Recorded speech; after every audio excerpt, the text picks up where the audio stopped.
आइए देखते हैं second learning outcome which is related to in and not in functions, जिसका काम है मेंबरशिप फाइंड आउट करना कि वो पर्टिकुलर कैरेक्टर या वर्ड उस पर्टिकुलर स्ट्रिंग को बिलोंग करता है या नहीं करता है। करता है तो इन आ जाएगा, नहीं करता है तो नॉट इन आ जाएगा। तो आइए इसको सेकंड लर्निंग आउटकम को समझते हैं। So dear student, in and not in functions और you can call them, usually we call them operators. क्या बोलते हैं इनको? We call them operators. So these operators are also known as membership operator. These are also known as, और ये हम already discuss भी कर चुके हैं, these are also known as membership operators. क्या बोलते हैं? We call them membership operator. और ये कैसे वर्क करते हैं, इस चीज को अभी हमें समझना है कि भाई मेंबरशिप ऑपरेटर्स हमारे कैसे वर्क करते हैं। तो ये तो हमने समझ लिया इन और नॉट इन। तो इनका मतलब है कि वो पर्टिकुलर वर्ड या कैरेक्टर उस पर्टिकुलर स्ट्रिंग में अगर बिलोंग करता है तो वो रिटर्न करेगा ट्रू, और अगर नहीं बिलोंग करता है तो वो रिटर्न करेगा फॉल्स। नॉट इन क्या कहता है कि अगर वो उसके अंदर नहीं बिलोंग करता है तो ट्रू रिटर्न करेगा, और अगर बिलोंग करता है तो फॉल्स रिटर्न करेगा। तो ऑब्वियसली नॉट, इनके आगे नॉट लगाते हैं तो इसका इन्वर्टर हो गया, जस्ट लाइक ए कॉम्प्लीमेंट। इन अगर एल आई मीन इन अगर एक ट्रू रिप्रेजेंट करता है तो नॉट इन क्या रिप्रेजेंट करेगा? फॉल्स। इन अगर फॉल्स रिप्रेजेंट कर रहा है तो नॉट इन क्या रिप्रेजेंट करेगा? ट्रू। तो these are complement of each other. तो चलिए, तो पहले इनके बारे में समझ लेते हैं, then we will discuss about not in, फिर इनको एग्जांपल की हेल्प से समझते हैं। So dear student, in and not in operators can be used with strings to determine whether a string is present in another string or not। अगर present करती है तो अगर in कहता है जी true, तो ये आपको समझना पड़ेगा if in says true, true means present।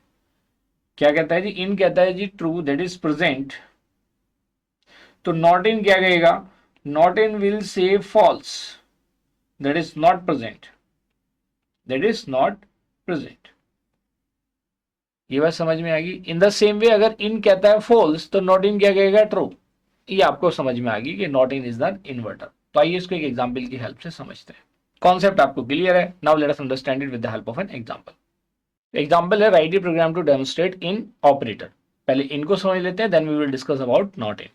So dear student, देखिए ये हमारे पास एक प्रोग्राम है टू डेमोन्स्ट्रेट इन ऑपरेटर। क्या है? ये एक प्रोग्राम है, और इस प्रोग्राम के अंदर हमने जो चीज़ों को कंसीडर किया है, say this is S1, welcome to एडोनीव सॉल्यूशंस, और फिर मेरे पास क्या एक S2 है, दैट इज 2।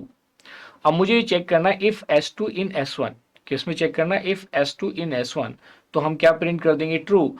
अदरवाइज ये क्या प्रिंट करेगा? फॉल्स। तो ये एक प्रोग्राम है। तो आइए देखिए कैसे ये वेरीफाई करेगा and what will be the output. तो अब आप इजीली देख सकते हो कि भाई इस 2 का क्या होगा? कंपेरिजन होगा। If S2 in S1, S2 मतलब 2, क्या 2 हमारा S1 में है? तो वर्ड बाय वर्ड क्या होगा? There will be comparison. तो जैसे इसको 2 मिलेगा तो ये क्या करेगा? Yes it is present over here.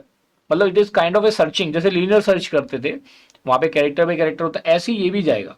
भाई 2 क्या होगा? पहले WE के साथ जाएगा, फिर 1 कैरेक्टर शिफ्ट होगा। आगे हम स्टडी करेंगे, जब स्ट्रिंग का इटरेशन स्टडी करेंगे तो उसमें भी क्या होता है? कैरेक्टर बाय कैरेक्टर ही मूवमेंट होता है, लूप लगा के।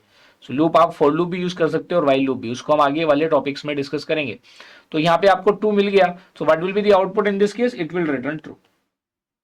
या जो भी मैसेज आप डिस्प्ले कराना चाहते हो, you can display the message या 2 इज प्रेजेंट इन S1, ऐसे भी प्रिंट करा सकते हो। So it's up to you कि भाई आप क्या प्रिंट कराना चाहते हो।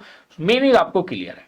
आई think this is clear to everybody. तो हमने यहाँ पे इसकी मेंबरशिप चेक कर ली, और आप ये भी लिख सकते हो प्रिंट ट्रू की जगह, या 2 is a member of S1, you can. और एल्स में आप प्रिंट में आप क्या प्रिंट करा सकते हो? 2 is not a member of S1। सो देखिए ये तो एक मैसेज है जो आप डिस्प्ले देना चाहते हो to the user of your program. आइए देखते हैं next example. So dear student, write a program to demonstrate not in operator. तो वही सेम एग्जांपल जो मैंने ऊपर किया है, वहां पे मैं एक ऐसा वर्ड ले लेता हूं S2 में जो उसको बिलोंग ही नहीं करता, ठीक है, और मैं उसका नॉट इन यूज कर लेता हूं। तो नॉट इन में अगर नहीं एग्जिट प्रेजेंट होगा तो वो रिटर्न ट्रू करेगा, और अगर प्रेजेंट होगा तो क्या रिटर्न करेगा? फॉल्स।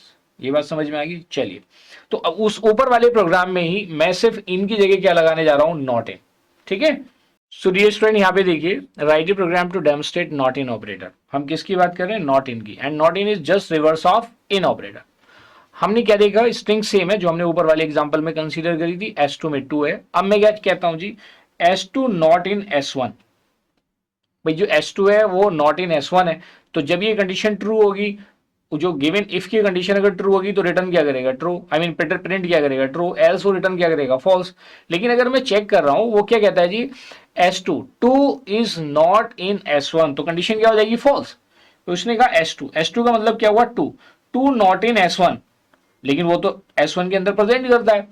टू जब नॉट इन होगा, मान लिया टू की जगह मैंने यूज कर दिया XYZ, तो XYZ is not in S1, तो प्रिंट क्या कर देगा, true. But S2 not in S1, ये तो फॉल्स कंडीशन हो गई। ये क्या रिटर्न कर, यहाँ पे इसको कैसे ट्रीट करेगा, फॉल्स।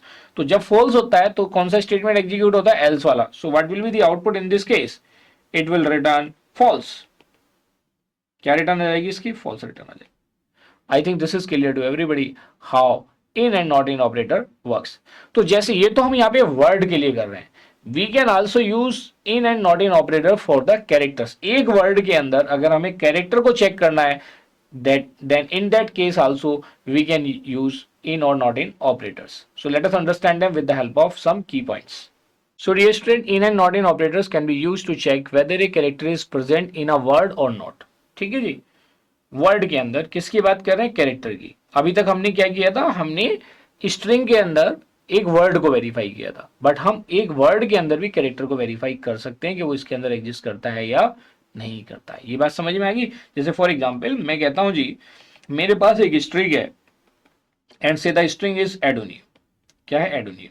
और मुझे ये चेक करना है कि जो मेरे पास कैरेक्टर है, say character is equal to Y, ये इसके अंदर एग्जिस्ट करता है या नहीं करता। अगर मैं इन ऑपरेटर की बात करूंगा कि भाई ये जो CHY है इसके अंदर एग्जिस्ट करता है या नहीं करता है, तो ये इन क्या करेगा, इस केस में रिटर्न करेगा, what will be the return of in operator, तो इन ऑपरेटर रिटर्न करेगा फॉल्स।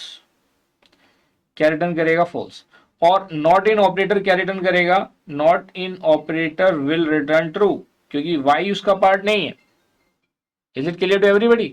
तो यहाँ पे क्या होगा, ये कैरेक्टर 1 by 1 कंपेयर होगा। स्ट्रिंग में हम आइट्रेशन यूज करते हैं, which is we will discuss in the upcoming topic. ठीक है, आइए अब देखते हैं next key point. Let us understand next key point related to in and not in operator. जैसे मैं कहता हूं जी, अगर मेरे पास कोई एक स्ट्रिंग है तो क्या वो अपने आप की सब स्ट्रिंग होगी, या दैट्स ट्रू। मेरे पास अगर सिंगल कैरेक्टर की भी स्ट्रिंग है वो भी अपने आप की सब स्ट्रिंग होगी। एडोनिट लाइक कोई स्ट्रिंग है तो वो भी अपने आप की क्या होगी, सब स्ट्रिंग होगी। So let us write down one more key point, I string is a subset of itself. आइए इसको इन और नॉट इन ऑपरेटर की हेल्प से समझते हैं। Let us understand it with the help of in and not in operator. देखिए मैंने लिखा एडोनिव इन एडोनिव और मैंने क्या कर दिया, enter. So what will be the output in this case, the output will be true, it will return a true output, क्योंकि एडोनिव इन एडोनिव, क्योंकि एडोनिव इज अ सबसेट ऑफ एडोनिव। ये क्लियर है। आइए देखते हैं ऐसे ही another example using not in. तो मैंने लिखा एडोनिव नॉट इन एडोनिव, तो ये क्या रिटर्न करेगा, इट विल रिटर्न फॉल्स। भाई ये तो उसमें है एंड हम कहते हैं जी नॉट इन, तो it will return false. We can also use it for the character. ये तो हमने स्ट्रिंग के लिए बात करी, we can also use it for a character, क्योंकि a string can be represented in a single quote as well. और जब हम स्ट्रिंग को सिंगल कैरेक्टर के साथ यूज करते हैं तो we use a single quote. मैंने लिख दिया जी से ई इन ई, तो ये भी क्या होगा, अपने आप का सबसेट है। जैसे ही आप एंटर की प्रेस करेंगे the output will be true. और अगर मैं लिखूंगा ई नॉट इन ई, तो आउटपुट क्या जाएगी, false, just like the word. So dear student, this is all about your, you can say in and not in operator, or you can call them functions. यहाँ पे हमने functions लिखा है और we can also call them operators. So in this way we have achieved our second learning outcome. So dear student, आपने इस session में knowledge check के क्वेश्चंस भी किए होंगे और आप इसके बाद या इससे पहले भी आप समरी क्विज के क्वेश्चंस कर चुके होंगे।